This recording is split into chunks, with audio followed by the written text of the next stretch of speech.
स्वच्छता सर्वेक्षण के लिए नापा में बैठक आयोजित की गई। शहर को कैसे बनाएं सुंदर और साफ, नागरिकों से मांगे सुझाव। इस बार स्वच्छता सर्वेक्षण 3 माह तक चलाया जाएगा। इस दौरान शहर की साफ सफाई व्यवस्था को मजबूत करने के अलावा कचरे को निस्तारण पर भी विशेष जोर दिया जाएगा। शहर के नागरिकों से आग्रह करते हुए कहा कि शहर को स्वच्छ बनाना सबकी जिम्मेदारी है। इस अभियान में सबसे अधिक जनता की भागीदारी जरूरी है, तब कहीं जाकर हम शहर को साफ सुथरा बना पाएंगे। सफाई से जुड़ी शिकायतों को सुनकर उनका निराकरण किया जाएगा, जिसके लिए कंट्रोल रूम बनेगा।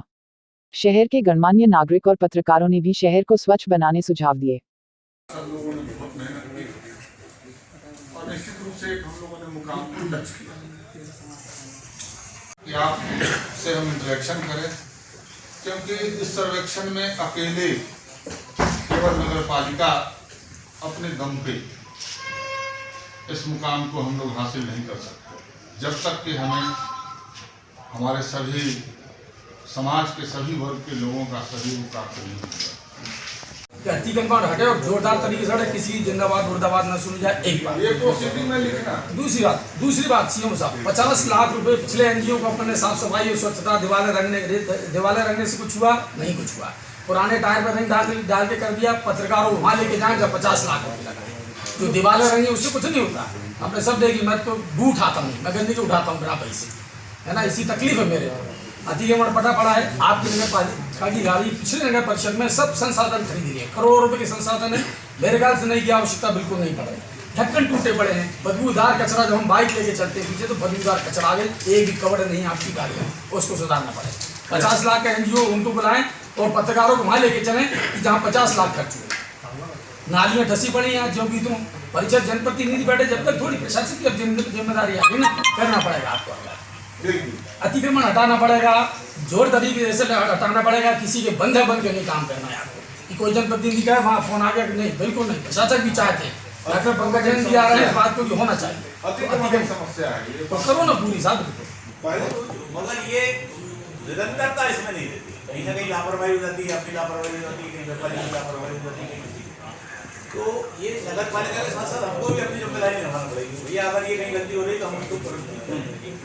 मैं एक उदाहरण बताऊँ आपको कि अपने शहर के सबसे संभ्रांत जो मार्ग है वो है स्टेशन से लेकर तलब चौक तक। जब 2 साल पहले सफाई कर्मचारियों ने दिवाली के पहले जब स्ट्राइक करी और हमारी परिषद ने तय किया कि हम शहर को गंदा नहीं करने देंगे, दूसरे दिन ही हम सारे लोग झाड़ू लगाने शहर में निकल गए और हमने माधोगंज चौराहे से लेके बड़े बाजार तक लगभग 26 जो उस दिन शनिवार का दिन था जिनमें स्ट्राइक हो गए थे, दूसरे दिन इतवार था, तो दूसरे दिन सोमवार, इतवार का दिन था, दूसरे दिन सोमवार था, तो सारे दुकानदारों ने कचरा पूरा साफ करके वो स्वभाव रोड पर डाल दिया। हमारा शहर देश के रैंकिंग में बेहतर स्थिति में आए, ये प्रयास लगातार हम पिछले कई वर्षों से कर रहे हैं। वो पिछली बार 85वें नंबर पे आया था। इस बार नगर पालिका जो प्रशासन है पूरा डीएम के हाथ में है। हमारे ज़िले के कलेक्टर महोदय काफ़ी चिंतित हैं इसको लेके और आज सारे समाज सेवी संगठन और पत्रकारों के साथ बैठक हुई है। जनप्रतिनिधि जो पहले रहे उनके साथ बैठक हुई है और जो सुझाव आमंत्रित किए हैं उन पर इम्प्लीमेंट करके निश्चित रूप से हम ये विश्वासपूर्वक कह सकते हैं कि आने वाले 2021 में विदिशा शहर अंडर 10 शहरों में ये शामिल हो। ये प्रयास समाज सेवी संगठनों के साथ, नगरीय प्रशासन के साथ मिलकर हम लोग करेंगे। हमारा शहर नंबर 1 आएगा, ये हम सबके लिए बहुत गौरव की बात होगी। माननीय मुख्यमंत्री जी का ये शहर है और माननीय मुख्यमंत्री जी जहाँ पूरे मध्य प्रदेश को साफ और स्वच्छ करने की बात करते हैं तो हमारा शहर साफ और स्वच्छ तो होना ही चाहिए। ये संकल्प सभी के साथ हमने आज लिया है। मैं यहाँ पर माननीय प्रशासक महोदय के प्रतिनिधि के रूप में यहाँ उपस्थित हुआ हूँ और ये जो बैठक है माननीय कलेक्टर महोदय के प्रयास और जनता के समग्र प्रयास की समन्वित प्रयास का एक मिला जुला स्वरूप है, जिसका उद्देश्य यह है कि हम अपनी जो कार्रवाई है नगर पालिका की ओर से वह स्वच्छता के लिए हमारी कार्रवाइयाँ तेज करें और इस कार्रवाइयों में आम जनता की सहमति हम सुनिश्चित करें और इन्हीं उद्देश्यों को पूर्ति के लिए यह बैठक समान रूप से आयोजित की गई थी। आज स्वच्छ सर्वेक्षण 2021 की यहाँ नगर पालिका के हाल में शुरुआत हुई और एक बड़ी समस्या है शहर में कि दुकानदार का जो कचरा है वो रात में दुकान बंद करते हैं और सड़क पे फेंक देते हैं। तो आज यहाँ हम व्यापारियों की ओर से यहाँ हमने संकल्प लिया कि हम एक स्वच्छता के लिए एक व्यापारियों के बीच में अभियान चलाएंगे कैलेंडर बनाएंगे, उनकी दुकान पे चिपकाएंगे और उनको अवेयर करेंगे कि अपनी दुकानों का जो कचरा है वे रात में वो अपनी बोरी में भर लें या कार्टून में रख लें और सुबह जब वो कचरा गाड़ी आती है तो उस कचरा गाड़ी में वो डालें। साथ ही साथ ये जो अभियान है, ये अभियान सिर्फ नगर पालिका के या प्रशासन के उससे नहीं चलेगा। इस अभियान को जन आंदोलन बनना चाहिए। नागरिक स्वयं चाहे कि मेरा शहर प्रथम आए, गर्व हो, उसको महसूस हो कि मेरा शहर नंबर 1 पर आया। तो ये गर्व के लिए हम अपने होर्डिंग्स खुद लगाएं। ये नहीं कि नगर पालिका होर्डिंग्स लगा रही है, हम पैम्पलेट छपवाएं, हम एक छोटे छोटे से पर्चे बना के दुकानों पे लगाएं, घरों के बाहर लगाएं, जैसे चुनाव में पैम्पलेट चिपक जाते हैं। तो ये हम चाहते हैं कि ये एक जन आंदोलन बने और जन आंदोलन जिस दिन ये बन जाएगा, ये निश्चित ये अभियान हम नंबर 1 पर ही आएंगे, ये तय है।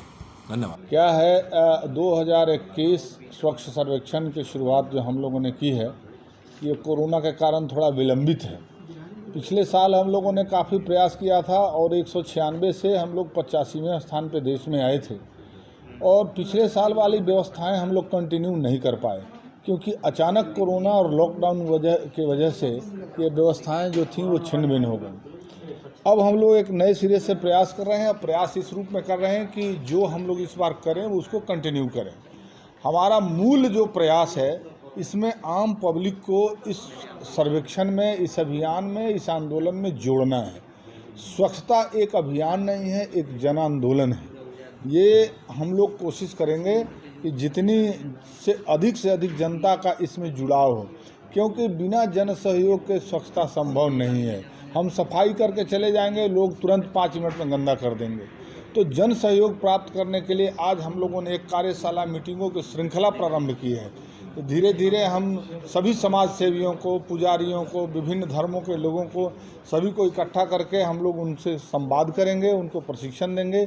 उनके माध्यम से समाज में बात फैलेगी, नंबर 1। नंबर 2 कि हम अपने कर्मचारियों को भी प्रशिक्षित करेंगे कि उन्हें आने वाले भविष्य में किस तरह से करना है।